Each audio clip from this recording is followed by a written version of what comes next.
Now, the other element I want you to be crystal clear on is how impact occurs. Now, when a fine player hits a shot, they're trying to hit the ball right in the center of the club. That's the place where the club won't twist upon impact. Anywhere away from this center spot, the club will twist, which gives a really hard feeling in your hands.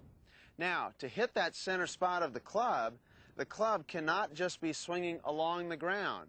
If it were swinging just along the ground, I'm only left to hit the very bottom part of the club, just like that. So as it comes in, if it skims the ground, I'm only left to hit the very bottom of it. So what happens when a fine player hits the club is that they're actually hitting a little bit downward. So what happens is, with the handle of the club leaned a little bit more forward and the approach a little bit more down into the ground, that helps them to catch the dead center of the club. You can see it right here. The club is coming from in the air downward toward the ball, catching the ball absolutely clean, and then it goes down into the turf after that. The ball is on its way before the club hits the ground. You can see it right there, how the club is tearing out that turf after the ball. That's what explains that strange thing that the game's best players do, is that whenever they hit an iron shot from the fairway, that divot goes flying. Now, maybe you've had that happen before too, and when you do it, the ball only runs along the ground. Well, that's because you're hitting the ground in the wrong place. Now, what that means is that when the fine player comes in, the club hits the ball first and then the turf. What that shows us is that the club is actually going downward upon impact. The club is swinging into the turf. And this is really important to understand. I want you to know that we don't do anything with our swing to get the ball in the air.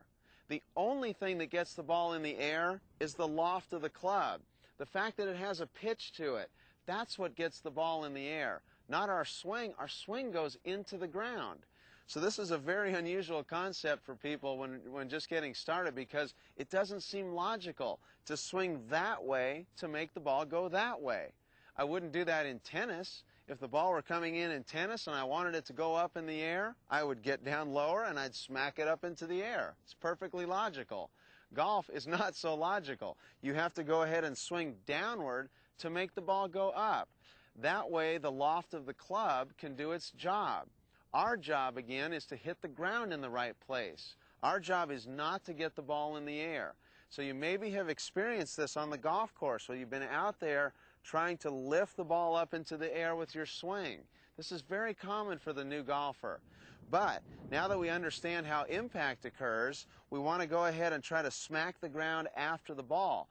Now, of course, I've played this game since I was a little kid, and you'd think at this point, after the millions of shots that I've hit, that I could pick some little tiny spot on the ball that I'm going for. Well, not quite. I'm still, to this day, when I hit a shot, I'm just trying to hit the ground after the ball. I'm going to put my backswing in the ballpark there. We talked about that just a minute ago, about how to get it in the right spot, and then go for the ground on the way through. So this is not just a thought for today because you're learning how to hit. This is a great thought for always. Whenever the ball's on the ground, you're going to go for the ground after the ball. Now, with tee shots, it is a little bit different because the ball is in the air. So let's go ahead and talk about that. You can see it right here how it works. The club is passing entirely above the ground, catching it clean without touching the turf. You can see I need to do that because the ball is up into the air. Here you can see it again from another angle, club passing above the ground, not touching the ground at all on those tee shots. Very important. You know, understanding impact is a great thing and a really important start, but you're also going to need to feel what it feels like to make that right motion. So I want to talk about a great drill to feel impact, and you can do this out on the driving range. What we're going to do is we're going to start with a golf ball that you're going to hit, and I want you to bring another golf ball over as a reference for where this one was. You're going to be able to hit this ball and get an exact reading on where this ball was that you hit. Now, before you hit this ball, I want you to go ahead and set up right next to it like this. Full setup like you're ready to hit, and I want you to go ahead and make some practice swings, and I want you to see if you can go ahead and hit the ground after the ball. You will feel that you need to shift your weight to do that, and that's a really important part of being able to hit shots successfully, is that movement onto the front foot, the weight shift. Now, I haven't talked a lot about it because to be able to hit the ground there, you're going to need to shift your weight. So it basically does it for you. So this is a great one. Now, you will find out in the beginning that either A, you're not able to hit the ground, or B, that when you do hit the ground, it's in the wrong place.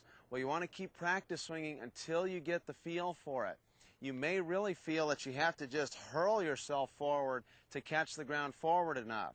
If you're having trouble hitting the ground, go ahead and tell yourself, you know what, hit the ground too hard if you have to, but you got to hit the ground. So practice swinging like that, going ahead and making that motion where you try to hit the ground after the ball, and you want to get down to the dirt if you can. Doesn't need to get way under the roots or anything, but I want to see a little bit of dirt show up.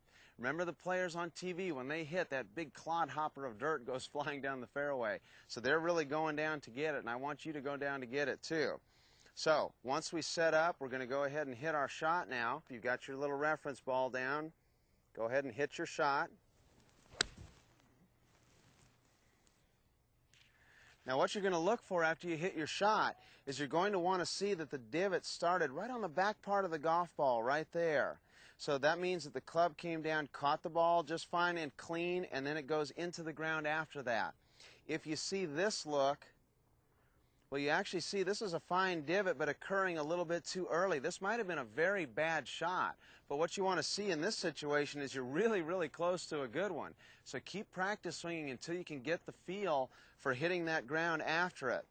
Now, luckily, in terms of this motion, I talked about weight shift a minute ago. How makes you shift your weight on the way down to catch the dirt after the ball. If you didn't shift your weight, you couldn't do it. Also, when it comes to the follow-through, it helps you with that too, believe it or not. When you make a nice full backswing where the club goes up over your shoulder, you've created a situation where the club's going to have a lot of momentum coming down into impact. So what happens now is that motion of going from this full backswing into the weight shift so it hits the ground up here will send you through to a full finish. You won't be able to help it.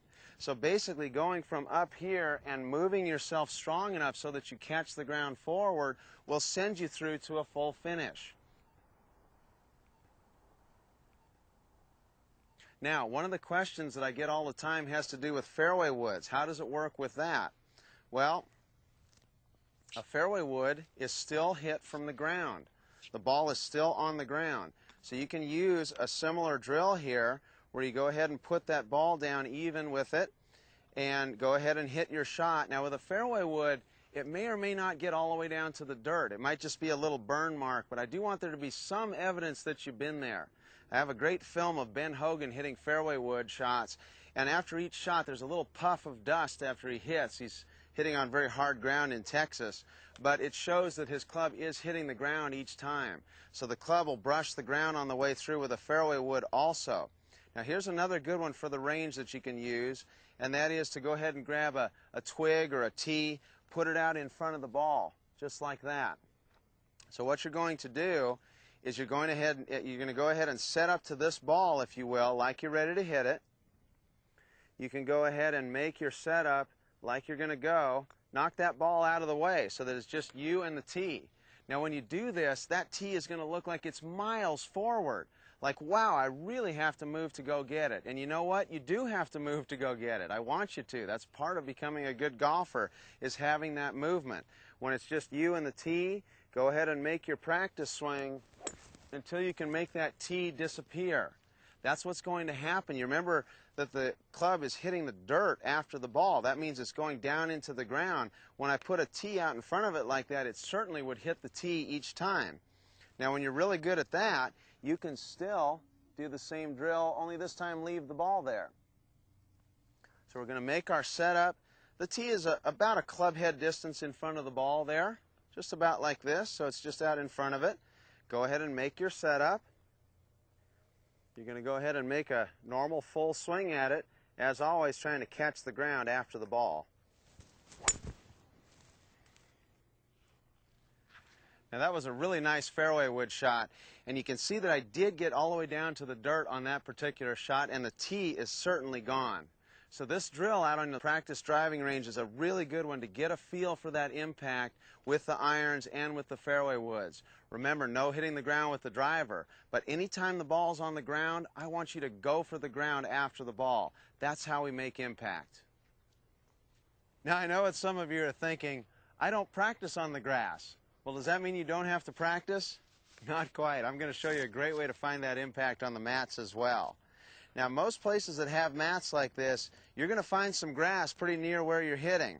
So what I want you to do is to go ahead and pull up a few blades, and you're going to go ahead and put them on the mat right in front of your golf ball, just like I did a minute ago on the grass there with the tee, about a club head distance in front, just like that. You know, they never mow the grass out here, by the way. It's just me teaching. So anyways, with the grass on the mat there, it's going to give us a great reference for where we're hitting the ground. So you're going to go ahead and get ready to hit this shot by standing up to the ball, and then you're going to go ahead and take that ball out of the way for a moment and make your swing. I want you to be able to do that so that every blade is gone. That shows that you're hitting the ground in the right spot. Once you can do that proficiently, and I'll tell you, it may look easy, but you may find it a little challenging as you get started here. Once you can do it, though, go ahead and sprinkle it on the mat, one club head length in front, making your setup, and you try to make that same movement that you just did to catch the grass while you're hitting your shot. If you do it correctly, you're going to see that every blade has disappeared. So this is a great way for you to see where you're hitting the ground on the mat. Usually you can't tell at all. Mostly by the sound is how you can tell, but in this little drill you'll be able to see exactly. Now what can we do with a fairway wood? You got it. It's the same thing. I'm going to go ahead and set it up. Little grass out in front of it. About a club head distance apart. Just like that. Same thing, I can make my practice swing and make that grass disappear. Once I do that and I've gotten really good at it, I can go ahead and make my swing.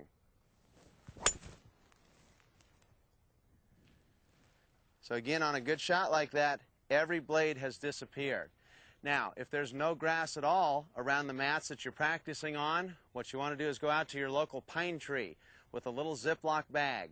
You're going to gather up a bag full of pine needles and do the same thing. Put it out in front of your golf ball, a club head distance in front, lay it flat on the ground just like that. Now, if you hit a shot where the ball rolls along the ground and the grass has disappeared, that means that the grass was moved by the ball instead of by your club. So make sure that you're catching that ground with your club right in that right spot. This may take some practice to go ahead and do that drill without a ball quite a bit until you really get the hang of it. If it feels a little crazy that you're shifting that far forward, that's just fine. That's how you're supposed to do it.